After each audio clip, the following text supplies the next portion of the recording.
Le ridicule ne tue pas, dit-on, mais il peut rabaisser une fierté, voire l'annihiler. C'est ce qui vient d'arriver à 4 opposants politiques burundais en exil qui désirent rentrer au pays. En cause, le gouvernement avec lequel ils avaient pourtant négocié à Nairobi, leur retour a finalement changé d'avis et leur a refusé ce droit de retourner dans leur propre pays. Le but de cette 98e édition du Club de la Presse est de parler des coalitions et autres plateformes de l'opposition burundaise qui naissent et disparaissent sans laisser de traces et encore moins d'impact. En évoquant les 4 opposants victimes de cette mésaventure, c'est pour donner l'exemple de la plateforme Senared qui, aujourd'hui, semble, je dis bien semble, ne tenir sur grand-chose. Les 4 hommes en question font partie de cette plateforme et le retour au pays pourrait être une expression de désamour avec le Senared ou, du moins, avec ceux qui ne sont pas d'accord avec le rapatriement. Et de toute façon, nombre de partis politiques qui en faisaient partie ont quitté le navire depuis quelque temps, mais il ne s'agit pas que du Senared. L'on a aussi connu la DCI Kibili, mise en place pour les élections de 2010 et qui a connu ses propres déboires. Et aujourd'hui, la CEFOR, faite d'anciens du Senared, eux aussi en exil, mais dont les contours restent jusque-là flous. Quelle image les Burundais ont-ils des coalitions et plateformes de l'opposition? Qu'ont-elles apporté sur l'échiquier politique burundais? Pour échanger sur ces questions et bien d'autres, nous sommes avec d'abord Désiré Hatungimana, rédacteur en chef de la radio Inzamba Agate Kakawe. Bonjour. Bonjour Franck. Nous sommes également avec Déon Shimirimana, ancien député et membre du directoire du parti UPD Zigamibanga, que l'on accueille pour la première fois sur ce plateau. Bonjour. Bonjour. Et bienvenue à tous les deux. Merci. On commence par vous, Désiré Hatungimana. Quand vous entendez parler de coalition aux plateformes de l'opposition, qu'est-ce que cela vous inspire? Des coalitions, c'est une chose qui se pratique en politique, parce que quand les gens vont mettre ensemble leurs forces pour se sentir plus forts qu'avant, ils se mettent ensemble. Premièrement, il faut avoir une même vision, une vision politique. Comme on dit, l'union fait la force. Oui, l'union fait la force. Il faut avoir une vision commune avec des gens qui veulent former cette coalition. Et pourquoi les gens pensent aux coalitions? Premièrement, quand on fonde un parti politique, c'est pour conquérir le pouvoir. Mais il y a moyen, il y a des cas où on analyse, on est objectif, on voit que son parti n'est pas capable d'y arriver. Alors on se met avec d'autres pour avoir plus de force. Okay. C'est comme ça que les coalitions naissent. Plusieurs partis se mettent ensemble dans le but de se renforcer, dans le but de mener un combat contre l'adversaire afin d'arriver à conquérir le pouvoir. Est-ce que c'est le cas au Burundi? Au Burundi, il y a des coalitions qui naissent. Est-ce qu'ils ont la même vision? Au début, je pense. Mais par après, ces coalitions disparaissent sans laisser de traces. Pourquoi? Parce que il y a ces partis politiques qui se mettent ensemble. Par exemple, en 2015, il y a eu des partis politiques qui ont dit que Nkurunziza vient de prendre le 3e mandat qui était illégal pour lui. Alors, ils ont dit, pas question, on ne peut pas laisser ce président prendre ce 3e mandat qui n'est pas autorisé. Alors, ils se sont mis ensemble pour le combattre, pour arriver à le dissuader. Ces partis se sont mis ensemble, il y a eu la répression, ils ont fui, ils ont gardé la coalition. Pourquoi? Parce qu'ils voyaient que l'accord d'Arusha, qui a amené la paix, la sécurité au Burundi, venait d'être enterré. Vous parlez toujours du Sénat. Là, vous parlez du Senared. Je suis au Senared. Et à ce moment-là, ils se sont mis ensemble et ils ont mené un beau travail, si tu veux. Parce qu'ils ont fait des approches politiques en Occident et tout le monde a compris que Nkurunziza est en dehors de la loi. C'est ce qui a mené même au processus de dialogue. Oui, ils ont amorcé le dialogue. Mais aujourd'hui, cette vision commence à disparaître parce qu'il y a des élections qui approchent. Pourquoi? Parce que parmi eux, certains commencent à se fatiguer de ces 4 ans d'exil. Commencent à se fatiguer. Ça fait long. Ils n'ont pas encore arrivé à l'objectif. Ils commencent à se fatiguer. Il y a le pouvoir qui ne les laisse pas tranquilles. Il y a le pouvoir qui entre dedans. La corruption. Il y a l'achat de conscience parmi eux pour les déstabiliser afin que le pouvoir en place au Burundi soit plus fort qu'avant. On va revenir sur l'explication de ce qui peut justifier le fait que ces coalitions ne tiennent pas effectivement. Et je vois que vous y veniez. Mais avant d'y arriver, nous allons, je me tourne vers un véritable acteur dans le jeu politique et même à un moment donné dans ces mêmes coalitions. Deo Nshimirimana, comment vivent les coalitions au Burundi? Les coalitions au Burundi vivent d'une manière un peu bizarre. Parce que ce sont des coalitions qui naissent et qui voient le jour sur base des spéculations individuelles. C'est ça la différence entre les coalitions des partis politiques au niveau tel qu'on les connaît, au niveau mondial, au niveau international, par rapport au cas du Burundi. Au Burundi... Et vous qui avez été dans un parti qui a fait partie d'une coalition, notamment l'ADC Kibidi en 2010, est-ce que vous vous mettez à la place de ces gens qui intègrent une coalition pour des intérêts individuels? Est-ce que ça a été votre cas? Ça n'a pas été notre cas. Non, je suis en train de parler de vous personnellement. Justement, c'est une façon générale. Sans vous accuser. Hein. C'est une façon générale de voir les choses. Et la raison qui me pousse à dire que ce n'était pas notre cas, c'est que même la dernière coalition qui a eu lieu, le Sénared, on est sorti très tôt. Parce qu'on voyait bien que l'objectif visé n'était pas en faveur de l'intérêt public.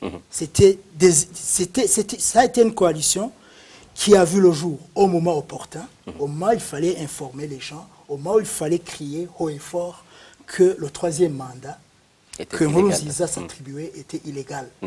Mais ça s'est limité là-bas. Après, il y a eu infiltration.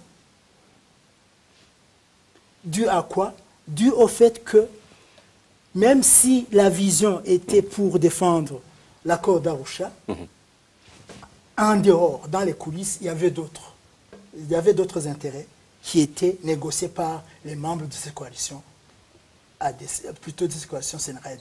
Ça a été le cas avec la DC. Au départ, on était avec le FNR de Gwassa, mais au bout du compte, il est parti, il s'est volatilisé comme ça. Il vous a laissé seul. Il nous a laissé seul. On l'a retrouvé aux côtés du pouvoir. Aux côtés du pouvoir avec l'alliance Amis Zéro Burundi, avec le parti UPRONA. Alors, mais qui se définissait aussi comme une coalition de l'opposition. Malheureusement. Alors, si je fais une analyse globale, je me condamne moi-même aussi. Moi-même, je me condamne. Pourquoi? Parce que nous faisons partie d'une équipe ou d'une catégorie de politiciens qui devraient normalement servir la nation. Mais qui, malheureusement, au lieu de servir la nation, on veut se servir nous-mêmes. Nous ignorons le rôle d'un parti politique, le rôle de l'opposition, et au lieu de défendre l'intérêt public, nous défendons nos intérêts propres. Et c'est pour cette raison que les coalitions au Burundi, jusqu'à aujourd'hui, ils ont connu une fin malheureuse parce que mal pensée et mal intentionné. Vous avez été député pendant un moment donné, juste pour vous taquiner. Est-ce que vous avez des immeubles, par exemple, à Bujumbura? À Bujumbura, non. Vous les avez ailleurs? Oui, mais je les ai eu avant que je ne sois député. Non, ce n'est pas par vol, non, ni par corruption. Vous savez, pour blaguer un peu, moi je ne suis pas entré en politique pour des intérêts. Non. J'ai été recruté à l'époque parce que je défendais, j'étais membre de la Ligue Iteka. J'étais membre de la Ligue Iteka et je travaillais et je faisais le monitoring. Dans le cadre de la défense des droits de l'homme. Je faisais le monitoring au niveau des maisons carcérales Et il se trouvait que je rencontrais là-bas beaucoup d'assaillants qui étaient là-bas pendant des mois et des mois, alors que le code de procédure pénale burundais disait qu'on ne peut pas dépasser 15 jours au cachot. Mais eux, ils allaient jusqu'à 2 mois. Et donc pour vous... Pour dire que les gens qui m'ont recruté, ils ont vu en moi quelqu'un qui défend les intérêts du peuple, pas les intérêts individuels. Tant mieux. Alors, heureusement qu'il y a quand même certains d'entre les politiciens que nous avons au Burundi, peut-être qui sont comme vous et qui font que les choses n'aillent pas aussi. En 2008, j'ai été radié de l'Assemblée nationale parmi les 22. Ah, d'accord. Désiré, vous abordiez déjà cet aspect des explications, des facteurs qui peuvent expliquer le pourquoi ces ensembles de partis ne tiennent pas longtemps et n'ont pas d'impact. Si par exemple on prend le scénario d'actuellement, avec Sefo Aoucha qui vient de naître, on voit très bien que ces partis commencent à penser aux élections de 2020. Ils commencent à penser à ces élections parce que, comme je l'ai dit, ils sont fatigués. Des politiciens qui sont là 4 ans, à mener la politique à l'étranger, mais qui ont parmi eux des membres qui sont au Burundi. Il y a des élections qui approchent et chaque législature, ils ont besoin des postes. Alors, ils commencent à penser à ces postes, mais ils commencent aussi à oublier la raison d'être de cette naissance de la plateforme. Et donc, vous abordez les choses dans pratiquement le même sens en disant c'est pour des intérêts individuels. Bien sûr, c'est ça que je voulais démontrer. Et avec ces élections, il y a des partis qui disent passer 5 ans, d'autres 5 ans, en dehors de la politique, c'est m'enterrer vivant. Alors, il faut parce qu'il y en a certains qui commencent à prendre de l'âge. Il faut que j'y aille. Mais aussi, en retournant en arrière, je me dis, ils vont au Burundi pour gagner les élections ou pour recevoir les miettes du pouvoir. Parce que, regardez ces partis politiques. Ils ont été nyakulisés, comme on l'a dit. Oui. Donc, pour dire divisés. Oui, divisés par le pouvoir. C'est un terme... Lui, il a parlé d'infiltration. Oui. Imaginez le président du Sénat, Jean Minani, son parti est divisé.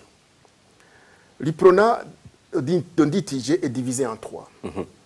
Il y a l'IPD Zigamibanga qui est divisé.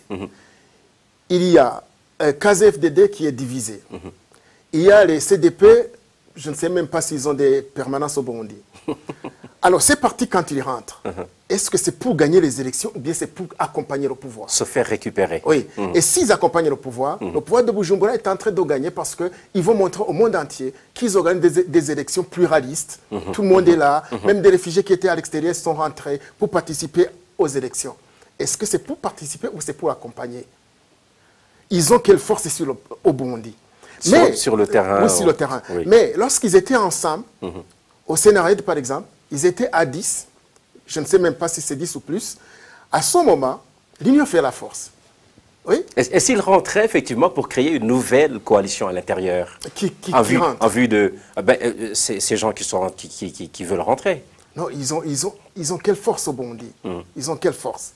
Mais en se mettant avec les autres, ils peuvent créer une chose, ils peuvent créer une plateforme qui peut montrer à la population burundaise qu'ils ont une vision qui n'est pas individuelle, comme Déo l'a dit, mais une vision politique et publique. Oui? À ce moment, les Burundais qui sont fatigués de ce pouvoir du sein des DFDD, ils peuvent adhérer. Mais aujourd'hui, qu'ils commencent à se diviser avant même que ces élections arrivent, qui va les suivre? Parce que ce sont des intérêts personnels et non pas des intérêts publics. Parce que si ils voulaient réellement mener un combat contre le CNDD-FDD, il fallait qu'ils se mettent ensemble, il fallait qu'ils soient ensemble. Mais le CNDD-FDD, c'est un parti politique qui vient de passer combien? Plus de 15 ans au pouvoir. Ils ont des gens qui pensent, qui réfléchissent, et diviser des gens qui sont fatigués. C'est simple. Et qui peut-être voient beaucoup plus loin que ces partis-là. Oui, c'est simple, parce que infiltrer ces gens, infiltrer le Sénat pour qu'ils se divisent, c'est facile. Et cette division, c'est fort Arusha qui vient de naître. Tout le monde, au début du Sénarète, ont chanté Arusha. Aujourd'hui, c'est fort, c'est Arusha. Quelle autre chose, quelle est cette nouveauté qu'ils amènent? Donc, vous ne leur donnez aucune chance, aucune chance. même aujourd'hui. Aucune chance. Oui, on disait, tout à l'heure, en fait, il expliquait le fait que les coalitions ne durent pas, les plateformes ne durent pas. Pourquoi, selon vous, elles n'ont pas d'impact? Elles peuvent peut-être durer un moment, peut-être très peu de temps, mais avoir un minimum d'impact sur la vie politique burundaise. Pourquoi n'en ont-elles pas? Je pense que Désiré l'a dit déjà. Pourquoi elles ne durent pas, ces coalitions ne durent pas? C'est parce que même les composants de ces coalitions, ils n'ont pas de force. Ils sont manipulables. Elles n'ont pas de véritable racine. Ils sont vulnérables. Ils sont vulnérables. C'est-à-dire qu'ils peuvent être contournés, ils peuvent être corrompus, ils peuvent être infiltrés. Et pourtant, les gens se mettent ensemble pour avoir suffisamment de force. Même quand ils n'ont pas les moyens, quand ils mettent les moyens ensemble, je pense qu'ils ont beaucoup plus de force, non? Ce qu'on a déjà vu au Burundi, ce n'est pas question de se mettre ensemble pour avoir des forces outre mesure. C'est pour juste avoir une place à travers laquelle on peut être visible, parler et pouvoir bénéficier d'un poste quelconque. C'est ça. Dans ce cas, comment ça se fait-il qu'une première coalition naisse et qu'elle se fasse infiltrer, une deuxième naisse, elle se fait infiltrer, une troisième naisse, elle se fait infiltrer? Comment est-ce que les politiciens ne tirent pas de leçons du passé? Pourquoi elles sont infiltrées? C'est parce que toutes ces coalitions qui naissent, elles ont été constituées par les mêmes individus. Oui, ce sont les mêmes individus qui se rebellent entre eux, qui changent d'aile ou de mouvement ou d'alliance. C'est ça qui fait qu'ils restent vulnérables. Ils n'ont pas de force, ni au niveau de la population, ni au niveau de la conviction politique même au niveau idéologique, ils n'ont pas de force. Ce sont des partis qui ont vu le jour pour servir à leurs fondateurs. C'est pourquoi, par exemple, certains partis, ils sont constitués des membres d'une même famille. Et donc, vous voulez dire en fait qu'il n'y a pas de nouvelle tête pour apporter d'une nouvelle vision? Il y a ça, il y a de ça, il y a ça, mais aussi, c'est pas seulement ça aussi. Il y a beaucoup de facteurs qui font qu'au Burundi, selon la situation dans laquelle nous nous trouvons aujourd'hui, par exemple, il y a une bonne partie des leaders politiques qui sont à l'étranger, qui sont exilés. Ils sont dans des conditions qui ne sont pas bonnes pour faire la tête à quelqu'un qui est à l'intérieur du pays. Ouais. Bon, non seulement ça, nous avons des présidents des partis politiques qui émanent de la nyakubisation, du fait que les partis ont été scindés en ailes. Tout cela fait que nos partis restent faibles par rapport au parti au pouvoir. Et je pense que c'est de bonne guerre. Et le pouvoir. C'est de bonne guerre. Il faut comprendre le pouvoir. Eux, ils veulent rester au pouvoir. Et ils passent par toutes les voies possibles, même les voies qui ne sont pas démocratiques. Quand vous dites que c'est de bonne guerre, ça veut dire que si vous étiez au sein des DFDD, au pouvoir, vous feriez exactement la même chose? Je voulais juste vous apprendre qu'avant que je ne sois de l'UPD, j'étais du sein des DFDD. Je me suis rebellé contre la manière. Contre la manière de faire.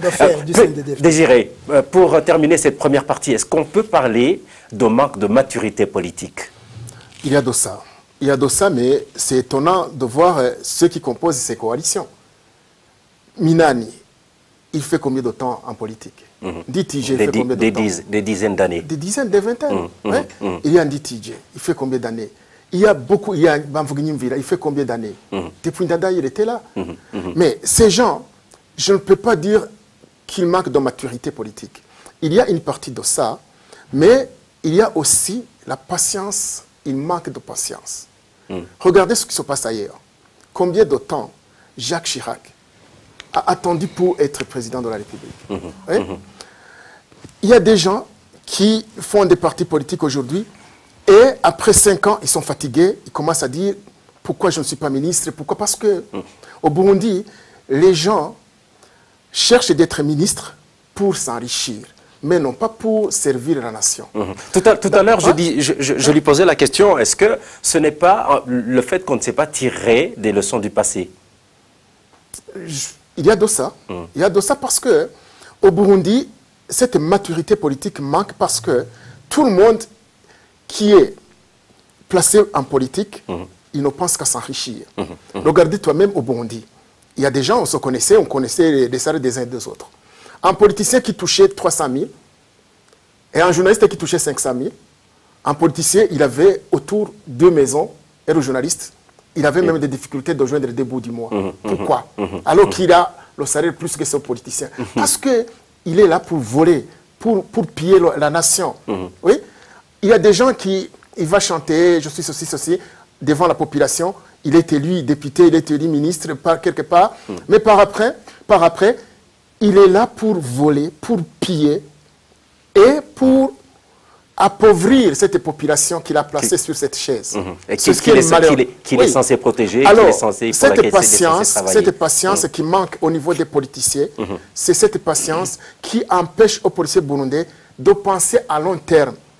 Oui, ils pensent à court terme, ils pensent à s'enrichir très très rapidement, au lieu de penser à long terme pour que la population se sente à l'aise dans son pays. Chez Bagaza, par exemple, il y avait des plans quinquennaux. Il y avait des plans, on disait, dans 20 ans, on va arriver à cela. Oui? Et aujourd'hui, on dit que c'est le seul homme politique qui a pu effectivement travailler pour le pays, qui fait l'unanimité. Je ne suis pas contre. Oui, il y a d'autres qui ont travaillé, mais il avait une vision d'un pays. Aujourd'hui, regardez où se trouve le Burundi. Si on faisait un recensement des avoirs des ministres, des directeurs généraux, des députés, vous allez trouver qu'à Bujumbura, tous les nouveaux quartiers qui naissent, ce sont ces mêmes gens qui sont au pouvoir, qui ont des maisons. Qui ont même des véhicules aujourd'hui avec les noms inscrits dessus. D'où vient cet argent? C'est le pillage.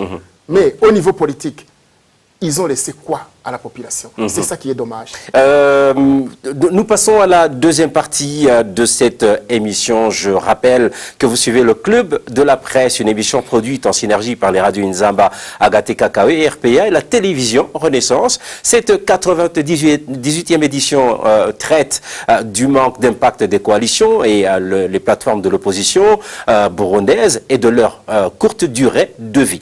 Pour cela, nous sommes avec Deo Nshimirimana, ancien député et qui fait partie plutôt du directoire du parti UPD Zigamibanga, et Désiré Atungibana, rédacteur en chef de la radio Inzamba Agaté Kakawe. Deo, dans l'introduction, nous avons parlé de 4 opposants en exil, tous du Sénarède. Il s'agit de Nézim Ndouimana, Gervais Rufikiri, Anissé Nyonguru et Pamphile Mouderega. Ils viennent de subir un refus de retourner au pays par le même gouvernement qui pourtant leur avait visiblement donné les garanties nécessaires pour un retour sans problème. Comment vous sentiriez-vous si vous étiez à leur place? Que Dieu m'en épargne d'abord. Je ne voudrais pas être à leur place, ça c'est de 1. De 2, c'est vraiment regrettable. Parce qu'aujourd'hui, on ne sait pas avec qui ils ont négocié. On ne sait pas avec qui ils ont négocié. Il est vrai que... Ils disent qu'ils ont négocié avec l'Ombudsman et que la condition pour laquelle ils se sont rendus à Nairobi pour le rencontrer est qu'il soit délégué par le gouvernement. S'il a été mandaté par le gouvernement pour les rencontrer, comment se fait-il que le résultat de leur entretien soit aussi négatif, qu'il soit refoulé par le même gouvernement? Je me dis qu'en dehors du gouvernement, il y a d'autres puissances qui agissent et qui font parler et qui font agir le gouvernement. Quand vous parlez de puissance, de quelle puissance parlez-vous? S'agit-il des États-Unis, de la France ou de... Je veux dire des puissances au niveau des institutions étatiques au niveau du Burundi, des puissances internes au sein des instances dirigeantes du pays. On a parlé des généraux qui seraient à la base du refus de leurs négociations. Mais ce ne sont pas seulement les généraux. Il y a d'autres personnes qui agissent indirectement au niveau du parti. Vous savez qu'il y a le Conseil des sages. Il prend des décisions. Et quand il ne veut pas, c'est que ça ne va pas. C'est-à-dire que le gouvernement ne peut pas agir librement. Il est ligoté, si vous voulez. Il est ligoté parce qu'il n'agit pas selon son gré pour l'intérêt du pays, mais il agit selon des puissances ou bien des injonctions externes. Il y a aussi, en plus des généraux, il y a aussi des mouvements affiliés au parti qui aujourd'hui font la pluie et le beau temps. Ces mouvements, quand ils disent non, c'est non. Ce sont lesquels, par exemple? Je veux dire, par exemple, les membres La Ligue des du FDLR, qui sont aujourd'hui dans presque toutes les instances chargées de la sécurité. Le FDLR, vous voulez dire des Rwandais? Oui, bien sûr. Ils sont au niveau de la garde présidentielle, ils sont au niveau de l'armée, ils sont au niveau de la police. Et en plus il y a le mouvement, le mouvement des jeunes affiliés au sein des DFDD. Mais est-ce que tout ça, ce ne sont pas des ouï-dire? Non, ce ne sont pas des ouï-dire. Quand un Imbonerakure donne des ordres, la police s'écarte, la police exécute. C'est le monde à l'envers. Pour dire quoi? Pour dire qu'au Burundi, on ne sait pas qui fait la loi, on ne sait pas si le gouvernement est là pour agir en tant que gouvernement au service du peuple, ou s'il est là pour dire d'accord, comme à l'Assemblée nationale, comme à l'Assemblée nationale, il y a des membres des députés qui sont là, qui ne comprennent même pas les lois, qui sont, et ils sont là pour dire je suis d'accord, je suis d'accord. Désiré, on vient de parler de ces 4 opposants en exil qui ont exprimé leur souhait de rentrer et qui se sont même convenus avec le gouvernement pour retourner au pays. Mais le gouvernement qui vient de leur opposer un refus catégorique. S'agit-il d'une humiliation à leur endroit? Premièrement, je ne suis pas sûr, je ne suis pas d'accord qu'ils ont été d'accord avec le gouvernement parce que ils avaient des conditionnalités. La sécurité de leur sécurité, la sécurité de leurs biens. Et il y a quoi encore? Il y a la libération des politiciens, des prisonniers politiques. Mais tout ça, quand ils ont commencé à imposer des conditions au gouvernement du Burundi, l'ombudsman a donné le rapport, acquis de droit, mais comme Déo l'a dit, il y a des gens qui agissent autour du président qui ont dit, pas question que ces gens arrivent. Parmi eux, et d'ailleurs, la plupart avaient travaillé avec ces généraux, mais dans la mer. Mais aujourd'hui, ils sont accusés d'avoir fomenté un coup d'État. Et aujourd'hui, ils ne sont plus amis. Et quand ils viennent, il y a ces gens qui commencent à penser qu'ils sont plus adversaires que compagnons de lutte. À ce moment alors, il y a des hésitations. L'ombudsman, il a fait son travail, même si dans sa déclaration, il refuse certaines choses, c'est pour se dédouaner, mais il a rencontré ces gens, il était d'accord qu'ils rentrent, mais il a été confronté à ces différentes positions, oui, à ces différentes positions autour du président. Et la chose a capoté. Mais pour ces gens qui voulaient rentrer, qui ont reçu, qui n'ont pas été reçus par le pouvoir, c'est une humiliation, bien sûr. Parce qu'aujourd'hui, imaginez là où ils sont aujourd'hui. Ils voulaient rentrer, le pays n'a pas voulu. Aujourd'hui, ils restent en exil. Vous n'aimeriez pas être à leur place, hein, visiblement. Pas du tout. Aujourd'hui. Mais malheureusement, le pouvoir de Bujumbura chante toujours qu'il veut que les réfugiés rentrent. Mais des réfugiés volontaires, et ils refusent qu'ils rentrent. Mais c'est une chose et son contraire. Absolument. Pour dire que l'État du Burundi est en train de mentir. Parce que s'il voulait que les réfugiés rentrent, ces politiciens, je suis sûr qu'ils sont capables de remorquer les gens. Mais ça joue contre sa propre image sur le plan international qui était déjà ternie. Pour l'image du pays, je pense que ce n'est plus un souci. Ils s'en foutent. Ils s'en foutent. Mais aujourd'hui, ça montre que réellement ce qu'ils disent, et messieurs les réfugiés, mesdames, rentrez, la paix, la sécurité, il y en a au Burundi, pourquoi ils refusent à ces leaders politiques de rentrer? Pourquoi ils appellent aux réfugiés de Mahama, aux réfugiés de la Tanzanie de rentrer, mais qu'ils refusent aux politiciens, aux leaders politiques de rentrer? Moi, je pense que derrière, en dehors de ce qu'ils disent qu'ils ont fait comme convention, il y a des non-dits. Bien sûr. Et ce sont ces non-dits qui ont beaucoup plus de poids Vous auriez une idée de ces non-dits? Ben, les postes politiques.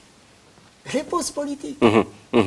C'est ça. Oui. Quand on rentre, Franck, oui. Quand on est politicien, qu'on est approché par le pouvoir, pour que le pouvoir montre une bonne image, pour que le pouvoir montre que les élections sont pluralistes, il y a ces politiciens, ils exigent. Je veux être associé.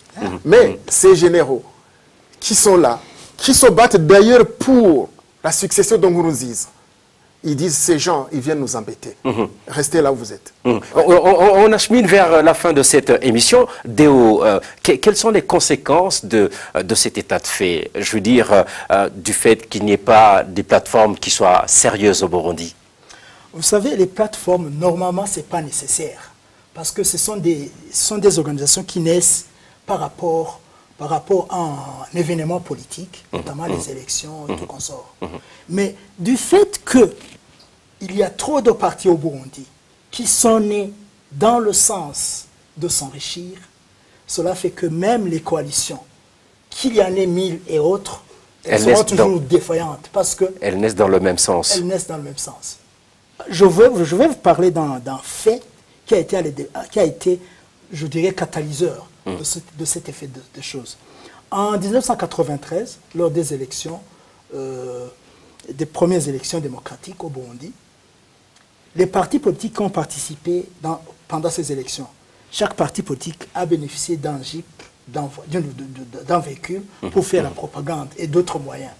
Alors, à partir de ce moment, tout le monde a vu que le seul moyen de s'enrichir sans travailler, c'est de créer un parti politique. Et cet état de fait s'est imprégné dans la mentalité des politiciens burundais, à tel point que, comme disait un philosophe, que la déchéance de l'être se nourrit de l'impérialisme et de l'avoir. C'est très grave. C'est ça qui fait le fort des politiciens burundais. C'est ça qui fait le fort des politiciens. Donc, quand un parti politique est né pour rehausser le standing d'un individu, c'est tout à fait normal que même les coalitions qui naîtront à partir de ces mêmes leaders qui avaient le même objectif au départ de s'enrichir individuellement, c'est tout à fait normal que même les coalitions, elles finiront dans le même sens. C'est-à-dire que même si le pouvoir n'était pas sur place pour les infiltrer ou pour, je ne sais pas, pour les diviser. Elles périraient d'elles-mêmes. Elles périraient d'elles-mêmes parce que elles sont mal intentionnées. Désiré, pour terminer, est-ce pour autant qu'on devrait laisser tomber, les partis politiques au Burundi devraient laisser tomber le fait de créer des coalitions, des plateformes? Non, pas du tout. Moi, je pense que créer des coalitions avec des gens, des hommes politiques qui ont une même vision, c'est une force. On a vu quand même en 2015, par exemple, à Missouri, à Burundi, lorsque le CNL s'est mis ensemble avec l'UPRONA, ce qui semblait un mariage presque impossible, mais qui a produit quand même quelques effets. En politique, tout est possible. Oui? Tout est possible parce que même au Burundi, on a vu que tout est possible en politique. On ne voyait pas Gwassa former une coalition avec l'UPRONA. Mais, tout à fait. Mais ça a marché. C'est arrivé. Et je pense qu'ils ont eu des chaises de plus au niveau de l'Assemblée nationale, mais au niveau du gouvernement, parce qu'ils se sont mis ensemble. Des coalitions qui sont bien pensées, qui ont une même vision, c'est une force en politique. Même si ces coalitions naissent sans vision, avec uniquement la vision de s'asseoir quelque part dans un fauteuil ministériel, ça, ces coalitions n'ont pas la chance de durer. Mais des coalitions avec une vision commune, avec des leaders politiques mûrs, c'est une chose même que j'encourage. Et qui est possible au Burundi? Qui est possible au Burundi pour mettre en échec le pouvoir du CNDD. C'est par ces mots d'espoir que cette 96e édition prend fin, 98e édition du Club de la Presse plutôt prend fin. Merci à nos invités, Désiré Atungimana, rédacteur en chef de la radio Nzamba Kakawe, et Déo Nshimirimana, ancien député et membre du directoire du parti UPD Zigamibanga. Merci également à toute l'équipe technique, à toutes, à tous. Rendez-vous la semaine prochaine pour un nouveau numéro du Club de la Presse.